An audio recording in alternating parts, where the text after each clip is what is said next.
लग्न तर झालं, पण प्रेम भाग 9. बाबांच्या बोलण्याने सई लाजून पळतच रूममध्ये आली. ती खूप आनंदाने होती. कधी एकदा आरवशी बोलतोय असं तिला झालं होतं, म्हणून तिने लगेच त्याला फोन केला. सई म्हणाली, ए डार्लिंग, अरे आज आमच्या सरकार सकाळी सकाळी रोमॅन्टिक मूडमध्ये. सूर्य कुठे उगवलाय? आरव तिला चिडवत म्हणतो. जाऊ दे, नाही होत रोमॅन्टिक, जा. मस्करी केली बाळा, बोल ना. मिस करत होतीस मला? हो खूप. एक ना, आता बाबांशी बोलले मी आपल्याबद्दल. मग काय म्हणाले ते? आरवचा स्वर किंचित काळजीचा असतो. त्यांचा जवाई फॅमिलीला घेऊन त्यांना भेटायला कधी येणार विचारत होते. सई खट्ट्याळपणे म्हणते. काय? तो आनंदाने म्हणतो. हो, असं म्हणून ती सगळं सविस्तर त्याला सांगते. Wow Sai, I am so happy. आत्ताच येऊ का मी? वेडा आहेस का? किती ती घाई? सई हसत म्हणते. हो, आहे मला घाई. आणि आज तसंही तुझ्या इथे यायचंच आहे ना? का? आज काय आहे?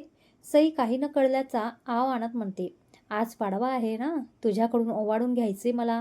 आरव ठामपणे म्हणतो. हो ना, जसं की तू आलास की लगेच आई मला म्हणेल, सई जा बाळा, ओवाळून घे यांना. आपलं लग्न व्हायचंय अजून, लक्षात आहे ना? ती त्याला चिडवत म्हणते. हो आहे, तरी मी येणार बघ. बघूच ना. मला चॅलेंज देतीयस का? तो थोडं रागाने म्हणतो. हां, तसंच समज. ती अजूनही मस्करीच्या मूडमध्ये म्हणते. आता तू फक्त तयार राहा. आज तर तू मला ओवाळणारच. हो का? कधी येणार आहेस सांग. मी साडी वगैरे नेसून तयार राहते मग. ती हसू दाबत म्हणते. त्याची काही गरज नाही. भेटू लवकरच. बाय. Love you. तो रागात म्हणतो आणि तिने काही बोलायच्या आधीच फोन ठेवून देतो. सई कष्टाने हसणं थांबवत खाली आईला कामाला मदत करायला येते. इकडे आरव सईने दिलेली बातमी घरी सांगतो. अरे वा, कधी जायचंय मग त्यांच्याकडे? काकू खुश होत म्हणाल्या. बाबा म्हणाले, आरव एक काम कर, भाऊबीजेनंतर 2 दिवसांनी रविवार आहे, तेव्हा येऊ म्हणून सांग सईला. आई म्हणाली, हो हो, फार लांबणीवर टाकायला नको. हो सांगतो. बाहेर सगळे उत्साहातच पुढचं कसं करायचं त्याबद्दल चर्चा करत बसतात. पण आरवचं तिथे अजिबात लक्ष लागत नाही. तो रूममध्ये येऊन आज तिला कसं भेटायचं त्याचा विचार करत बसतो. बराच वेळ विचार करून त्याला एक आयडिया सुचते आणि तो स्वतःवरच खुश होतो. ये होईना बात. आरव तू ग्रेटच आहे. वा, स्वतःचीच पाठ थोपवत तो स्वतःशीच बोलतो आणि लगेच एक फोन लावतो. दिवसभर वाट बघून सई कंटाळली होती. सकाळी त्याने जेव्हा तिचं चॅलेंज घेतलं तेव्हा तिला हसायला आलं होतं. खरं, पण तो काही ना काही करून येईल असं तिलाही वाटत होतं. खरं तर त्याने यावं असंच तिला वाटत होतं. पण आता रात्र होऊन गेली तरी त्याचा पत्ता नव्हता. तिने त्याला फोन केला तर तोही त्याने उचलला नव्हता. शेवटी वाट बघून बघून रात्री तिला झोप लागली. अरे आजा, काय चालवलंय तू? कुठे घेऊन आलायस मला इतक्या रात्री? आदित्य वैतागून म्हणत होता. आरव म्हणाला, किती कटकट लावलीये तू माझ्या कानाशी, जरा शांत राहा की. अरे माणसा, तू दुपारपासून मला इतकं सस्पेन्समध्ये ठेवलंयस की चिडचिडी होते माझी. सांग ना बाबा. सांगतोय. हे समोर दिसतंय ना, ते सईचं घर आहे. म्हणजे आपण तिच्या घराच्या मागच्या बाजूला आहोत? काय? अरे पण रात्री 11:30 वाजता आपण इथे काय करतोय? धीर धीर ना जरा, सांगतो ना. तिला फोन करू दे आधी. तो फोन लावत म्हणतो. ती इथे येणार आहे आता? आदित्य आश्चर्याने विचारतो. नाही, मी वर जाणार आहे. आरव हसून म्हणतो. तसा आदित्य जोरात ओरडतो. काय? इतक्या रात्री कोणाचा फोन? म्हणून सई त्याचं नाव बघून झोपेतच फोन उचलते. हॅलो जान, झोपलीच होतीस का? ती पुन्हा झोपेत म्हणते. ऐक ना, उठ ना, तुझ्या रूमची लाईट ऑन कर आणि खिडकी उघड ना. का? मला तुझी रूम कोणती आहे ते माहीत नाही. लाईट लावशील तर कळेल. काय बोलतेस तू? मला काहीच कळत नाहीये आणि खूप झोप आलीये. डार्लिंग, मी तुझ्या घराखाली आलोय. व्हॉट? ती ओरडतच उठून बसते आणि पटकन तोंडावर हात ठेवून आवाज दाबते. झोप तर पूर्ण उडालेलीच असते. का? सकाळचं चॅलेंज विसरली का? ती डोक्याला हात मारून घेते आणि रूमची लाईट लावून मागची खिडकी उघडून बाहेर येत बघते तर तिला एक कार दिसते. उठलीस का? आता एका रूमची लाईट ऑन झाली. तिचं ना तुझी रूम? हो, पण तू किती वेळा आहेस? ती काळजीने म्हणते. हो, तू केला आहेस? बरं, येतो मी वर. कसं? एवढं मोठं झाड आहे की तुझ्या खिडकीच्या इथे, त्यावरून चढून येतोय. ते ऐकून फोनवर सई आणि गाडीमध्ये शेजारी आदित्य एकत्रच ओरडतात. काय? अरे काय तुम्ही दोघं मगांपासून ओरडताय? आरव फोनवर आणि आदित्यकडे बघून बोलतो. सई म्हणाली, दोघं कोण? आरव म्हणाला, अगं आदित्य पण आलाय सोबत. अरे बाबा, अजून किती धक्के देणार आहे तू? सई पॅनिक होऊन म्हणते. सई, मला पण आत्ताच कळतंय हा असं काही करणार आहे. मागून आदित्य जोरात म्हणतो. ते सई फोनवरून ऐकते. त्या सगळ्या गोंधळाच्या परिस्थितीतही तिला हसायला येत होतं. फोन ठेवतो आता आणि येतोच. इतकं बोलून तो फोन कट करतो. सई अस्वस्थपणे रूममध्ये एरझऱ्या मारत राहते. चल रे, मी जाऊन येतो. जा तू, फक्त एक शंका आहे. आदित्य त्याच्याकडे एकटक बघत शांतपणे म्हणतो. काय, बोल पटकन. आरव घाईत म्हणतो. तुमचं लग्न ठरतंय आता, तरी तुला तिला इतकं सर्कस करून का भेटायचंय? प्रेम कर, मग कळेल, तो हसत म्हणतो आणि घाईघाईत उतरून जातो. कंपाऊंडच्या भिंतीवरून उडी मारून तो आत जातो आणि झाडावर चढायला सुरुवात करतो. वरती एका फांदीवरून तिच्या खिडकीजवळ येतो. सई तिथे उभीच असते. ती त्याला हाताला धरून आत घेते आणि डोक्याला हात लावून त्याच्याकडे बघत बसते. तिला तसं बघून त्याला हसायलाच येतं. बघ, म्हटलं होतं ना मी येणार म्हणून. आरव तिला जवळ घेत म्हणतो. तू वेडा आहेस का? असं कोण येतं? ती त्याच्या छातीवर फटका मारून नाराज होत म्हणते. मी येतो ना, तुला नाही आवडलं का? तो खट्याळपणे तिच्या डोळ्यात बघत म्हणतो. खरं सांगू, मला खूपच भारी वाटते, तू असं लपून मला भेटायला आलास. ती हसत म्हणते. माहिती होतं मला. बाय द वे, तू इतकी हॉट दिसतेस नाईट ड्रेसमध्ये. तो म्हणतो तसं तिला क्लिक होतं की ती फक्त शॉर्ट्स आणि स्लीवलेस टॉपमध्ये आहे. Oh shit. ती पटकन त्याला भिंतीवर ढकलते आणि बेड शेजारी असलेलं फुल लेंथ श्रग अंगात चढवते. तो तिची होणारी धांदल बघून गालात हसत उभा राहतो. सई म्हणाली, काय हसतोयस? आरू, इतकी रिक्स घेऊन नको यायला पाहिजे तू. यापुढे असं काही करू नकोस. अरे, आता अशी रिक्स नाही घेतली तर आपल्या मुलांना काय गोष्ट सांगणार? मी सांगणार आहे त्यांना त्यांच्या बाबांनी त्यांच्या आईला भेटायला किती कष्ट घेतले होते. तो तिला पुन्हा जवळ घेत म्हणतो. ओ हो, किती पुढे पोहोचलास तू? जरा ब्रेक घ्या मिस्टर. ती त्याची गाल ओढत म्हणते आणि त्याला हलकेच दूर करते. तू थांब इथेच, मी आले. बाहेर येऊ नकोस. ती त्याला रूममध्ये थांबवून ती रूम बाहेर आली आणि रूमचा दरवाजा अलगद बंद करून घेतला. एकदा डोकावून आईबाबांच्या रूमच्या दिशेने पाहिलं. त्यांच्या रूमचाही दरवाजा बंद पाहून ती हळूहळू दबक्या पावलाने खाली देवघरात गेली आणि आरतीचं ताट आणि माचीस घेऊन पुन्हा दबक्या पावलाने वर आली. स्वतःची रूम टप्प्यात आल्यावर तर अक्षरशः पडतच रूममध्ये आली आणि दरवाजा लावून घेतला. तिच्या हातात आरतीचं ताट बघून आणि चेहऱ्यावरची भीती बघून आरव गालात हसत होता. हसू नकोस, तुझ्यामुळे स्वतःच्या घरात चोरासारखं लपू यावं लागतंय मला. ती लटक्या रागाने म्हणते. बरं सॉरी, ओवाळ ना आता, मी सकाळपासून वाट बघतोय. आता 10 मिनिटांनी पाडवा संपून भाऊबीज चालू होईल, त्याचा आत ओवाळ. तो म्हणतो तशी ती खुदकन हसते. ताटात निरंजन लावून ती त्याला ओवाळते आणि तो स्वतःच्या खिशातून एक बॉक्स काढून तिच्या हातात देतो. ती तो उघडून बघते तर त्यामध्ये डायमंडचा नेकलेस, इयरिंग्स आणि ब्रेसलेटचा एक सेट असतो. Aarav, thank you so much. हे खूप सुंदर आहे, पण मला इतकं महागडं गिफ्ट नकोय. सई थोडी घाबरत म्हणते.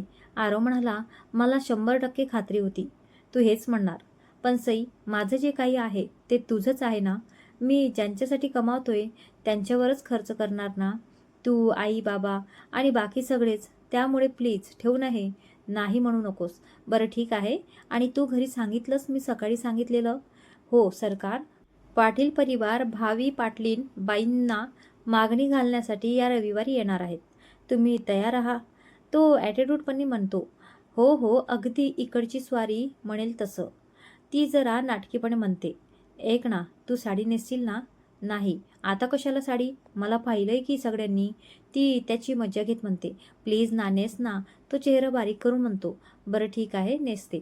ती म्हणते तसा तो खुश होऊन तिला मिठीत घेतो. वाह, दॅट्स माय गर्ल.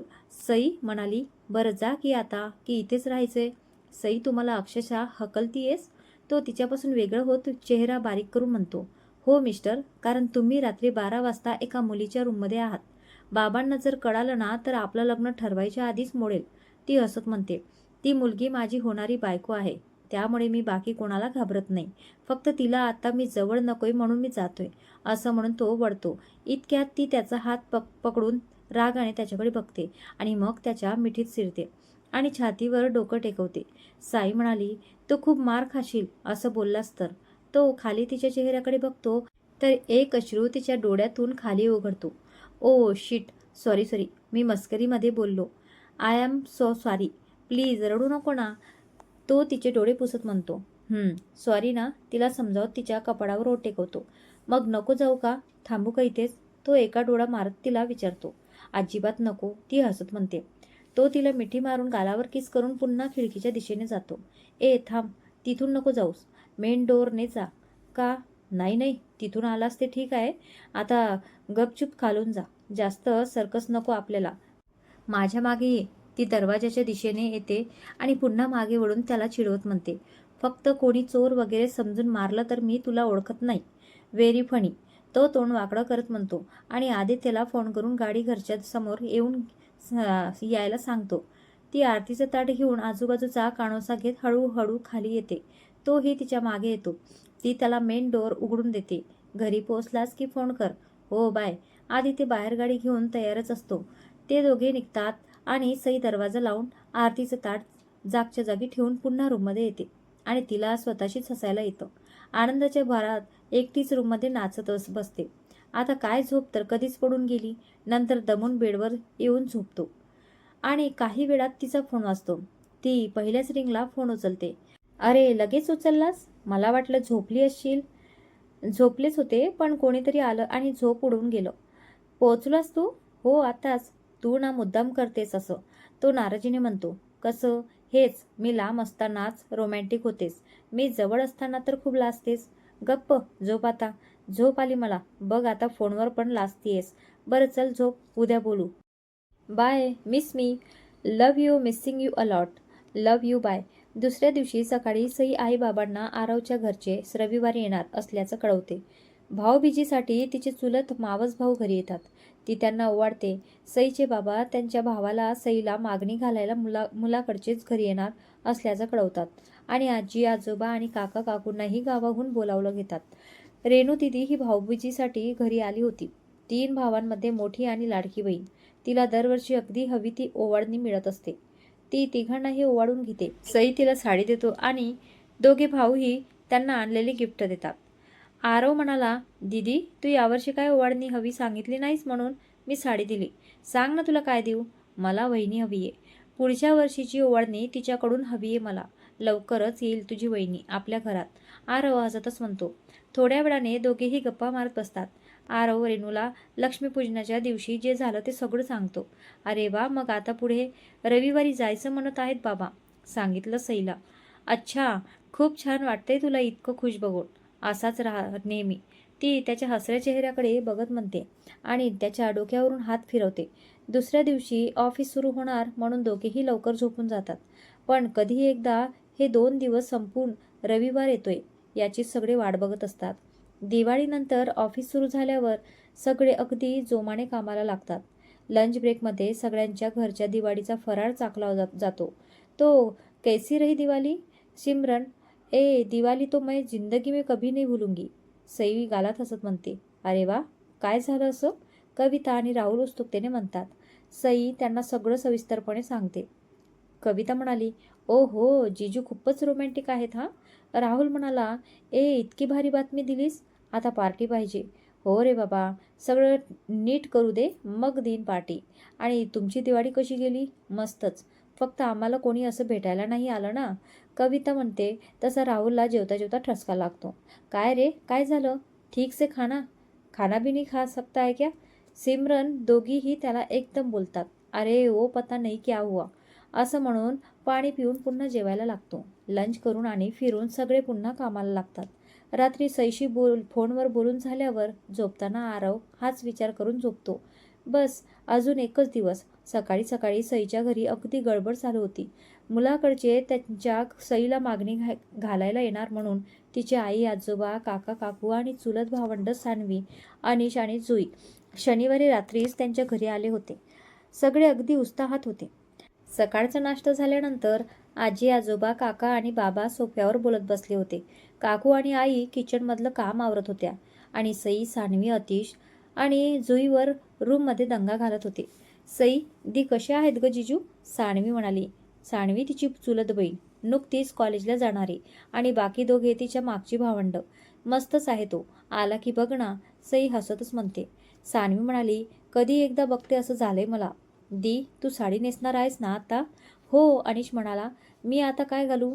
ए दाद्या, ते काय तुला बघायला येणार आहेत का? जुई म्हणते. तसे सगळे जोरात हसायला लागतात. काय मस्ती चालवली आहे रे, काकू रूममध्ये येत म्हणते. आई म्हणाली, राहू दे ग, कितीतरी दिवसांनी भेटत आहेत ते आणि करणारच ना दंगा. दोघीही हसतच त्या चौघांकडे येतात.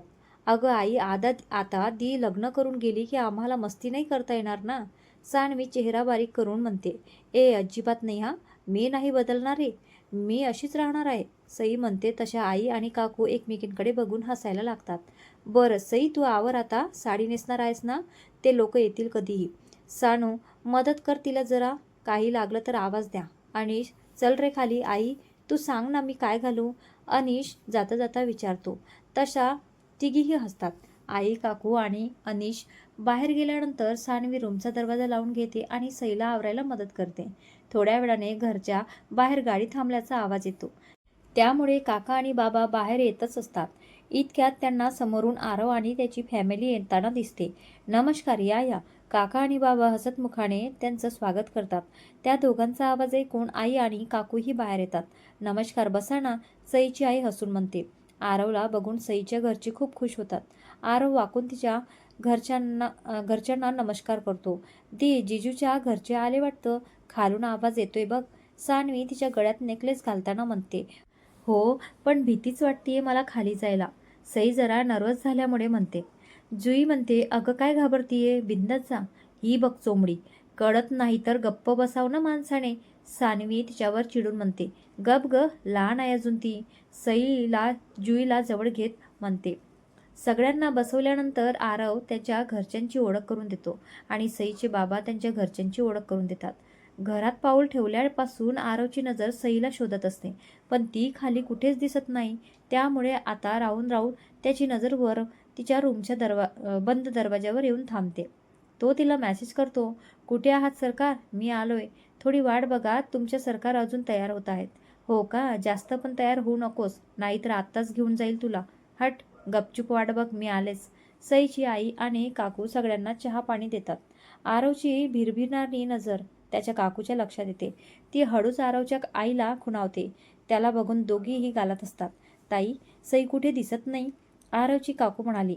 काकूने विचारल्याबरोबर तो सईच्या आईकडे उत्तराच्या अपेक्षेने बघतो.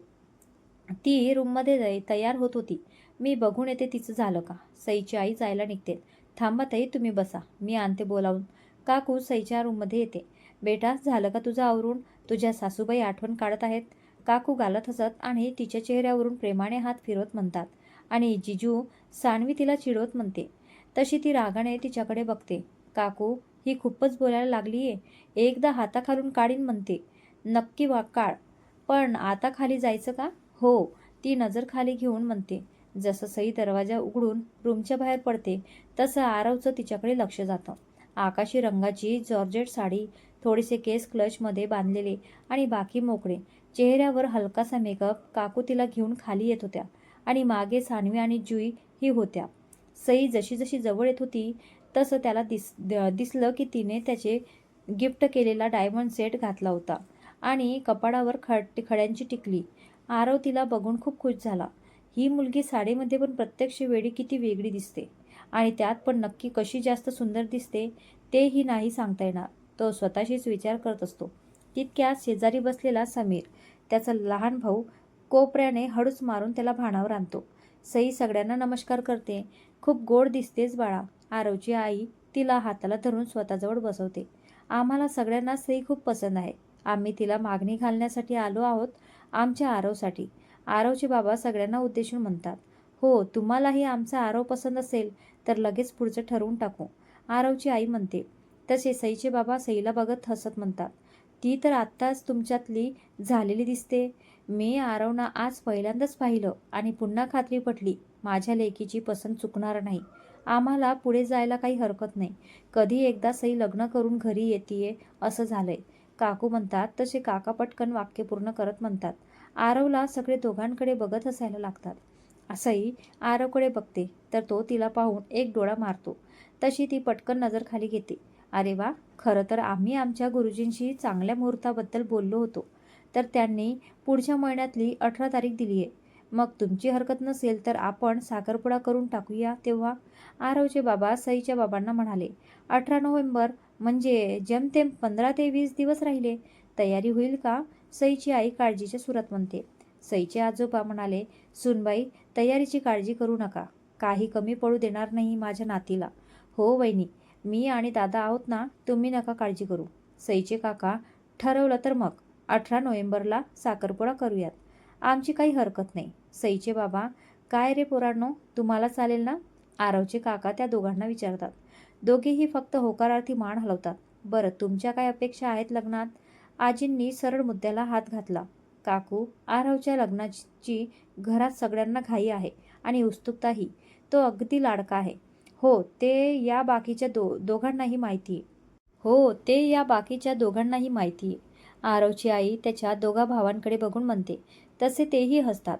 त्याच्या लग्नात आम्हाला काही कमी पडू द्यायचं नाहीये, पण त्याचा कुठलाही लोड तुम्हाला नाही द्यायचा. आम्हाला तुमच्याकडून फक्त सही हवी आहे, जी त्याचं पुढचं आयुष्य सुंदर बनवेल. बाकी काही नकोय.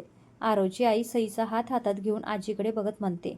हो, लग्नाचा आणि साखरपुड्याचा सगळा खर्च आम्ही करू. अहो वसंतराव, आरवचे बाबा, सई आमची एकुलती एक मुलगी आहे. यामुळे तिच्या आणि आमच्या सगळ्या हौशी आम्ही तिच्या लग्नात पूर्ण करणार आहोत. त्यामुळे लग्नाचा खर्च आम्हीच करू, सईचे बाबा म्हणाले. आता यावर कोणीच काही ऐकेना.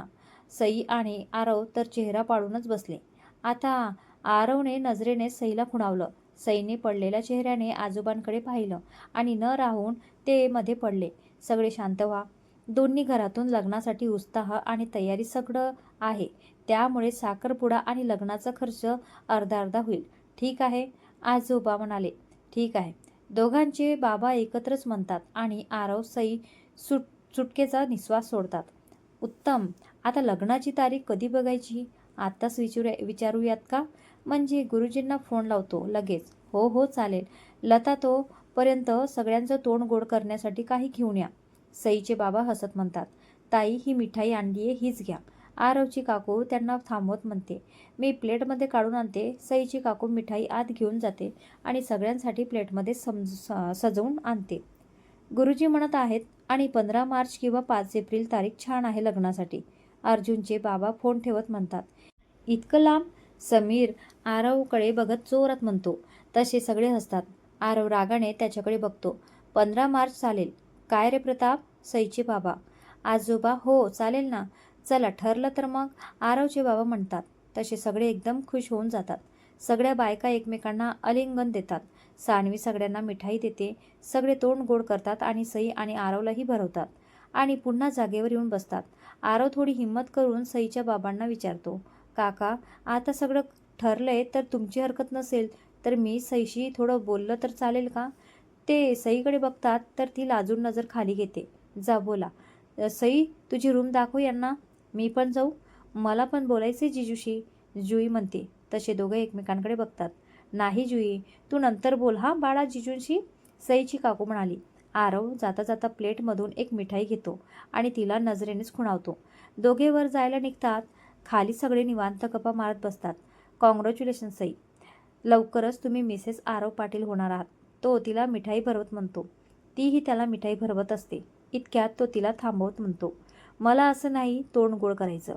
मला माझी चॉकलेट पेस्ट्री हवी आहे. आता मिस्टर, आता तुम्हाला या मिठाईशिवाय बाकी काही मिळणार नाहीये, ती लाजून म्हणते.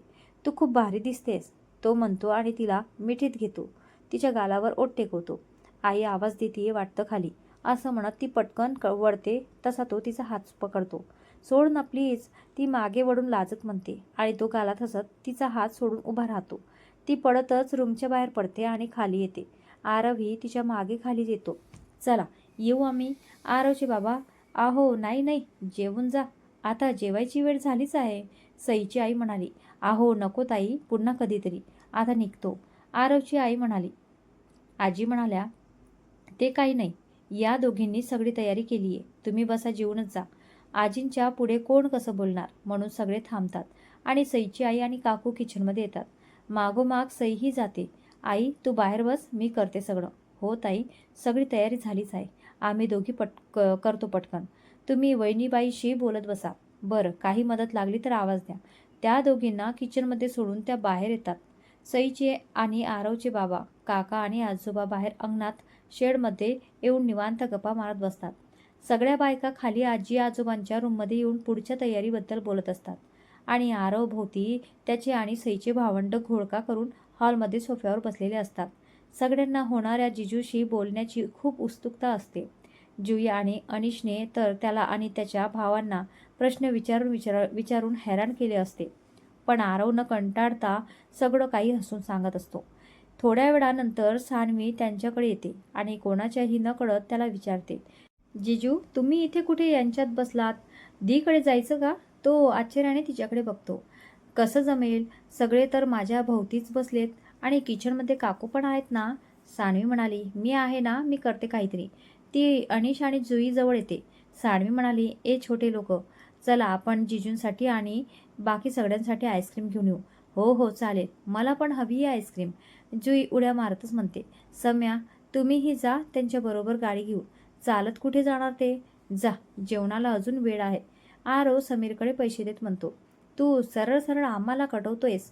पण ठीक आहे, जातो आम्ही. शशांक, आरवचा दुसरा भाऊ, त्याला चिडवत म्हणतो, व्हेरी गुड, जा मग आता.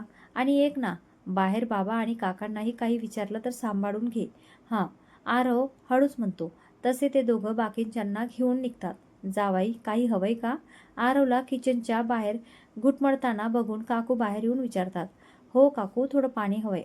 तो सैला ऐकू जाईल अशा आवाजात म्हणतो, आहो ती भजी करतीये त्यामुळे हात मोकळे नाहीयेत. मी दिलं तर चालेल? काकू गालात हसत विचारते. हो चालेल ना. काकू ग्लास भरून घेताना गालात हसणाऱ्या सईकडे बघतात. त्या त्याला पाणी देतात. तो पाणी पिता पिता पाठमोऱ्या सईकडेच बघत असतो. भेटायचे तिला? काकू अचानक विचारतात. तसा आरव गांगरतो. हो काकू. तो थोडी हिंमत करत म्हणतो, बरं फक्त 5 मिनिट हां, मी इथे टेबलवर बसते. ताई आल्या तर मला पण ओरडतील. काकू हळूच म्हणतात, थँक्यू सो मच काकू. तो आनंदाने म्हणतो. काकू डायनिंग टेबलवर बसून सॅलड कापत बसतात आणि आरव किचनमध्ये सईच्या मागे येते. किचनमध्ये काम करताना तिने अंगावर मगाशी घातलेली ज्वेलरी नव्हतीच. केस क्लचने वर बांधलेले आणि पदर कमरेला खोचून त्यावर एफ्रेम घातलेलं. ती तिच्या कामात मग्न होती. आरवने पुढे येऊन तिचा कमरेला खोचलेला पदर हळूच काढला. तशी ती दचकून मागे गेली. तू इथे काय करतोयस? काकू कुठे गेली? ती आश्चर्याने भुवया उंचावत म्हणते, त्या बाहेर आहेत. त्यांनीच मला आत पाठवलं.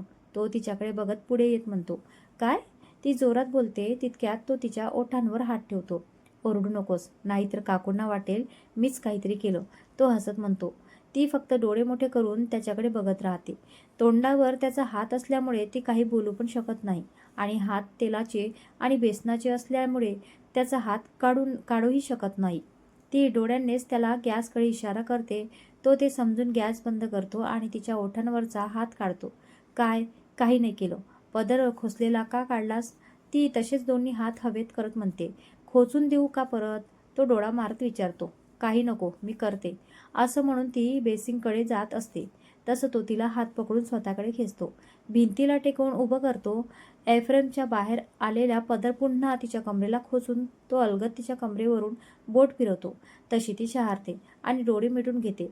तो पुढे झुकून तिच्या कपाळावर ओठ टेकवून निघून जातो. सई तशीच गालात हसत डोळे बंद करून उभी असते. थोड्या वेळाने हळूच डोळे उघडते तर आरव कधीचाच बाहेर गेलेला असतो. ती स्वतःशीच हसत पुन्हा कामाला लागते. दुपारी छान सगळे एकत्र जेवून मग सईच्या कुटुंबाचा निरोप घेऊन निघतात. साखरपुडा 15 ते 20 दिवसांवर असल्यामुळे सगळे अगदी दुसऱ्या दिवसांपासूनच कामाला लागलेले. सगळ्या वस्तूंची आणि कपड्यांची यादी आणि काही खरेदी सईचे काका काकू असतानाच होऊन जाते. काकू थांब ना ग साखरपुड्यापर्यंत, काकांना सांगणारे. सकाळी नाश्ता करता करता काकूला म्हणवत असते. हो ना, कुठे जा जा आणि ये करते.